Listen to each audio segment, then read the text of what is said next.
तमिलनाडु का एक मंत्री अभी कल परसों बड़ा बेहुदा एक वक्तव्य दिया है।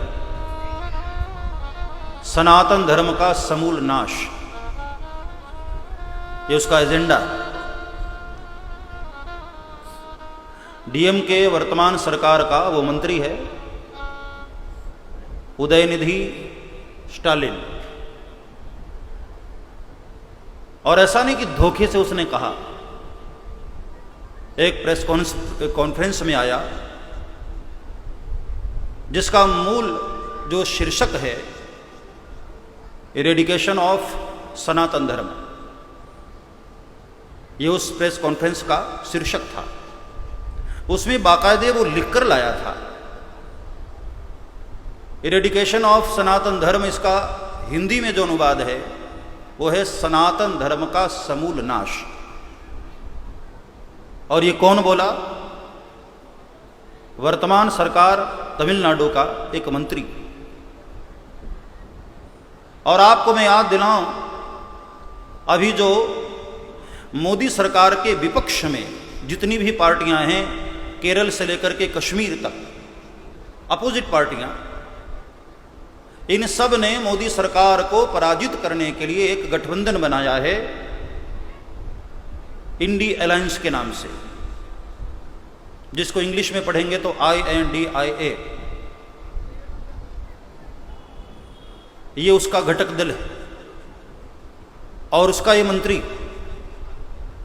अभी मुंबई में एक बैठक हुई है इस पार्टी की, ये सारे गठबंधन जितने भी पार्टियां हैं, और इसके ठीक 24 घंटे बाद दक्षिण भारत की ओर से ये वक्तव्य आ रहा है। आप अंदाजा लगा सकते हैं कि मुंबई के उस बैठक में क्या एजेंडा रखा गया होगा। इनके निशाने पर देश का विकास नहीं है, इनके निशाने पर सनातन धर्म का विनाश करना। इसलिए मैं सोशल मीडिया के माध्यम से भी भारत के युवाओं को और भारतीय सभी माताओं, बहनों और भाइयों से प्रार्थना है कि यदि सनातन धर्म के मानने वाले हैं आप सब, तो कृपया भूल करके भी ऐसी गलती न करना कि देश की सत्ता इन मूर्खों के हाथ में आ जाए जो सनातन धर्म का समूल नाश करने की भावना रख रहे हैं। सारी विपक्षी पार्टी एक हो गई है और इन सारी पार्टियों में आप देखो, सभी के निशाने पर सनातन धर्म है। चाहे वो सपा हो, चाहे आम आदमी पार्टी हो, चाहे कांग्रेस क्यों ना हो।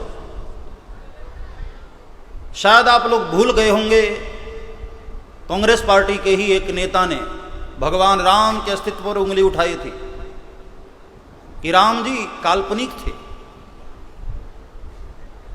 राम सेतु, ये सब व्यर्थ की बातें।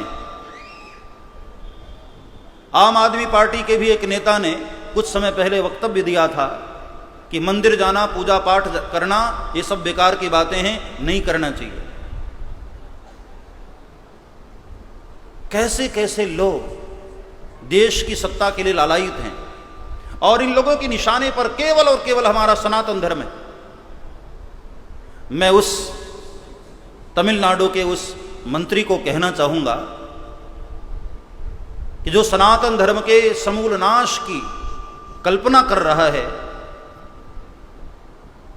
एक जमाने में उसी दक्षिण की ओर से रावण ने भी यही कल्पना की थी सनातन धर्म के समूल नाश की।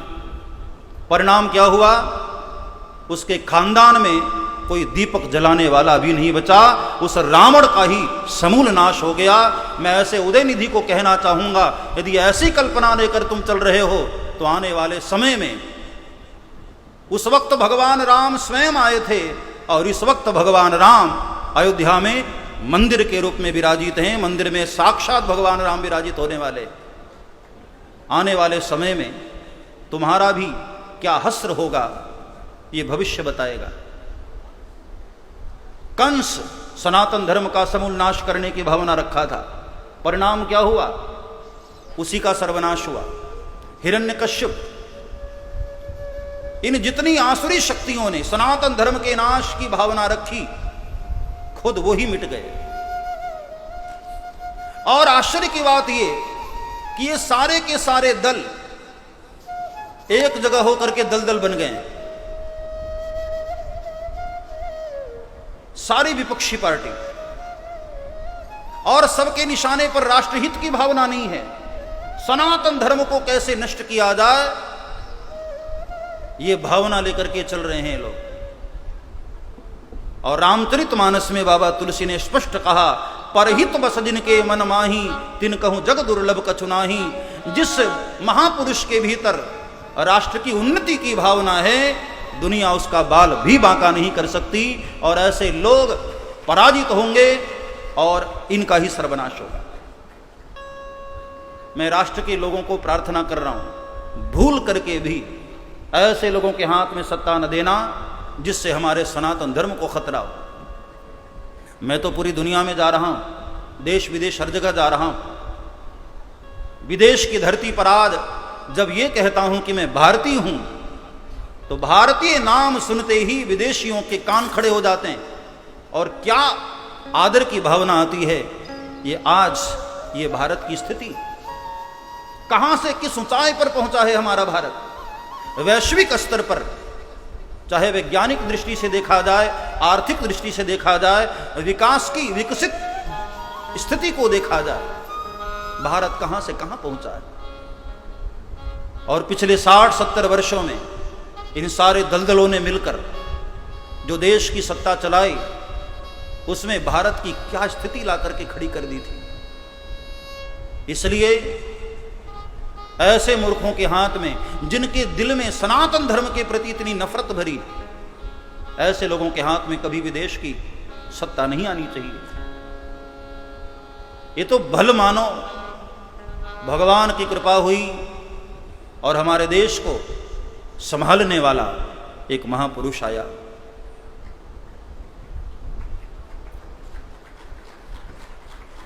और मुझे आश्चर्य होता है कि ऐसी कड़वी बातें, अभी सपा पार्टी का एक नेता अपने आप को नेवला कहता था और लगता भी नेवले की तरह है, ब्राह्मणों पर, सनातन धर्म पर, हिंदुओं पर ऐसा जहर उगल रहा है। और ये ख्वाब देख रहे हैं कि दिल्ली की गद्दी पर हम बैठेंगे। जिसकी विचारधारा ये है, ऐसे लोगों के हाथ में देश की सत्ता आ गई तो हमारे सनातन धर्म का क्या हस्र करेंगे, उसका हमको अंदाजा भी नहीं।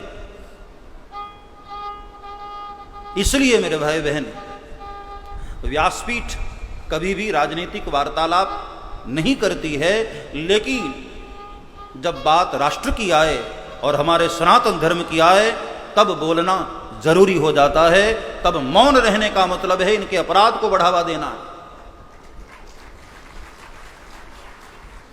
मेरा स्वभाव नहीं इस तरह से मैं बोलूं, लेकिन जब सनातन धर्म की बात है तो ऐसे गद्दारों के हाथ में कभी भी देश की बागडोर नहीं आनी चाहिए।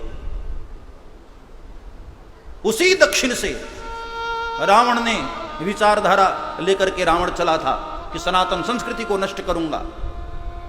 कितने कितने शास्त्र जला दिया था, कितने कितने यज्ञों को बंद करवा दिया, कितने महात्माओं का कत्ल करवा दिया। और परिणाम क्या हुआ? एक सत्य संग भगवान राम के सामने रावण की सोने की लंका भी तहस नहस हो गई और समूल नाश हो गया रावण का। ऐसे उदयनिधि जैसे न जाने कितने सनातन धर्म के द्रोही अपने मन में ये षड्यंत्र रख करके चल रहे होंगे, लेकिन ये भूल गए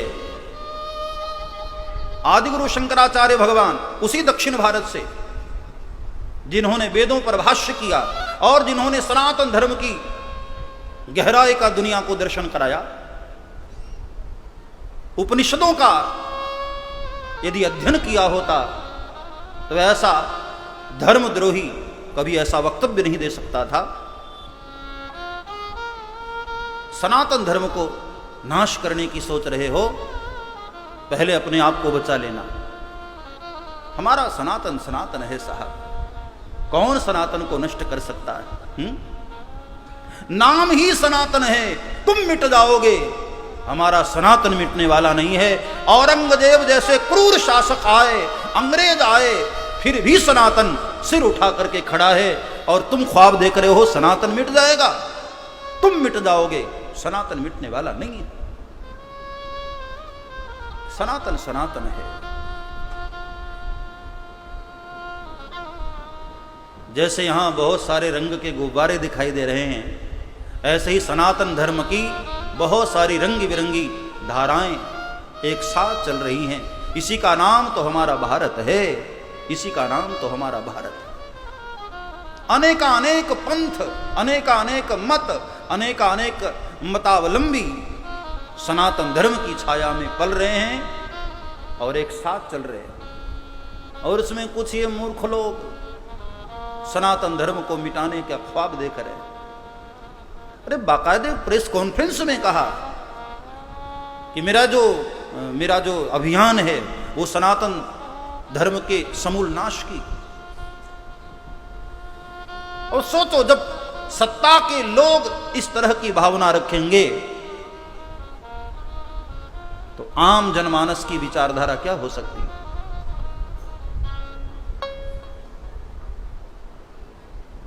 हम किस्मत वाले हैं मेरे भाई बहन कि सनातन धर्म की डूबने की स्थिति में, लड़खड़ाती स्थिति में कोई तो मसीहा आया जो सनातन धर्म को उठाने की बात कर रहा है। और सनातन धर्म को उठाने के साथ साथ देश के कई हिस्सों में मंदिरों का नवनिर्माण करके इस देश के कीर्तिमान को स्थापित कर रहा है। हम किस्मत वाले हैं कि उसके छत्र छाया में हमारा भारत आगे बढ़ रहा है। ये जितने भी दल हैं, एक दल, दो दल, तीन दल, चार दल, ये सारे दल मिलकर के दल ही तो हो रहे।